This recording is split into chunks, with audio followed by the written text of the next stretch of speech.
नमस्कार, मैं शिवाजी चौधरी। आप अनुराग भारत न्यूज़ देख रहे हैं। मेरे साथ है बिहार की गौरव डॉक्टर सारिका राय जी, स्त्री रोग विशेषज्ञ। उनसे हम बात करेंगे कि डॉक्टर सारिका राय जी, आज क्या हो गया है कि लोग नॉर्मल डिलीवरी नहीं हो पा रहा है, और जो ही बच्चा पेट में पलता है उसको कंसल्टेंट की ज़रूरत क्यों पड़ जाती है? पहले तो ऐसा नहीं हुआ करता था। अब बहुत अच्छा प्रश्न उठाए हैं और ये बात सिर्फ मरीजों को नहीं, डॉक्टरों को भी अगर हम लोग मंथन करें तो लगता है कि क्यों सब मरीज एक नॉर्मल प्रेगनेंसी लेके हम लोगों के पास आ रहा है। क्यों नहीं पहले के ज़माने के जैसे घर ही में बैठता है, काम धंधा कर रहा है, अपना नॉर्मल रूटीन कर रहा है, और एक दिन किसी दिन अचानक पेन उठता है और घरी में दाई चुमैन के मदद से बच्चे होते थे, हो रहे हैं और होते रहेंगे। फ़र्क यही है कि पहले ज़माने में लोग 10 बच्चे, 4 बच्चे, 6 बच्चे पैदा करते थे, और उसमें से अगर एक आध खराबी हो जाता था, मर जाता, एक आध क्या 2-4 भी अगर मर जाते थे तो वो गिनती में नहीं आते थे। बहुत दूर क्यों जाऊँ, मेरे अपने घर में मेरी खुद की माँ का पहला बच्चा ऑपरेशन से होने के बावजूद भी नहीं बच पाया, पर उसकी शायद गिनती भी हम लोग कभी नहीं करते हैं। पर आज के ज़माने में अगर महिला प्रेग्नेंट हो जाती है, हर एक प्रेगनेंसी का कीमत बढ़ गया है मरीजों के नज़र में, इंसानों के नज़र में। और वो 1-2 महीने के बच्चे के अबॉर्शन को भी सहन नहीं कर पाती है, इमोशनली ट्रॉमेटाइज हो जाता है, पूरा घर एकदम विचलित हो जाता है। पहले ज़माने में कितने 2 महीने 3 महीने के बच्चे घर में ही ब्लीडिंग होके ख़त्म हो जाते थे बिना डॉक्टर के मदद के। कितनी माताएं चल बसती थी गर्भ धारण करने के बाद, उसकी गिनती ही नहीं है। तो सिचुएशन कुछ नहीं चेंज हुआ है। आज के तारीख में अगर मरीज़ वो जुआ अपने साथ खेलना चाहता है तो आज के तारीख में भी प्रेग्नेंट होकर अपना आराम से घर में पेशेंट रह सकता है, और दर्द उठने पे डिलीवरी करवा सकता है। कोई सतवासु पैदा होगा, कोई 13 महीने तक पेट में ही पलता रह जाएगा। तो it is the demand has increased. ये पब्लिक का डिमांड हो गया है कि मुझे हर एक बच्चा जो गर्भ में आए वो जीवित रूप से उनको घर लेके जाने का शौक जगा है। इसका मतलब है, कह रहे हैं कि पेशेंस लोगों में नहीं रहा, पहले पेशेंस ऐसी था। बात नहीं है, हमको पेशेंस, ये तो कोई अच्छी बात नहीं। अगर बच्चा पेट में आया हुआ है तो हम उसकी ज़िंदगी के साथ जुआ खेलें कि देखते हैं कि वो ख़राब होता है कि नॉर्मल तरीके से पैदा होता है। ये जागरूकता बोलिए, पेशेंस नहीं बोलिए। ये जागरूकता है समाज में कि अगर मैं प्रेग्नेंट हूँ, मुझे अपने बच्चे के लिए बेस्ट देना है।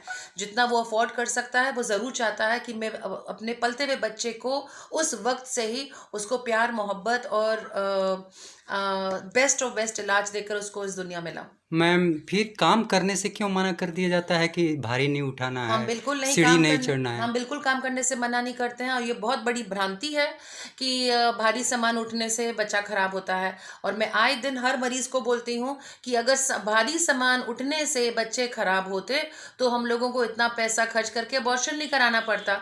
बस आप भारी सामान उठाइए, आपका अबॉर्शन हो जाएगा। नंबर 1। नंबर 2, जितनी भी महिलाएं जो मजदूर हैं, जो सुबह कमाती हैं तो रात को 2 रोटी उनको नसीब होता है, राइट। एक दिन भी अगर वो घर में बैठ जाए उस रात को उनको रोटी नसीब नहीं होता है, पर सबसे ज्यादा बच्चा वही पैदा कर रही हैं ये राइट। बिना बेड रेस्ट लिए हुए। कितने किलो का सामान अपने सर पे बोझा उठाकर पूरा बिल्डिंग खड़ा कर देती हैं उस 9 महीने के दौरान। तो ये भ्रांति है। हाँ, अगर किसी का हाई रिस्क प्रेगनेंसी है, ब्लीडिंग हो रहा है, अबॉर्शन का हिस्ट्री है, तो जरूर हम लोग बेड रेस्ट एक एडिशनल वे में एड ऑन करते हैं कि आप रेस्ट उस सिचुएशन में ज़रूर लें, पर एक नॉर्मल प्रेगनेंसी में रेस्ट लेने की बिल्कुल आवश्यकता नहीं है। आप क्या कहेंगे जो डिलीवरी जिन महिलाओं के है? आप एक सम्मानित स्त्री रोग विशेषज्ञ हैं पूरे बिहार की, क्या कहना चाहेंगे, क्या संदेश देना चाहेंगी आप? यही संदेश देना चाहेंगे कि आपके गर्भ में पलता हुआ बच्चा केवल आपका नहीं है, ये हमेशा याद रखिए। ये एक जीव को आप इस धरती पे, आपके माध्यम से इस धरती पे आ रहा है, इस धरती के लिए कुछ करने के लिए।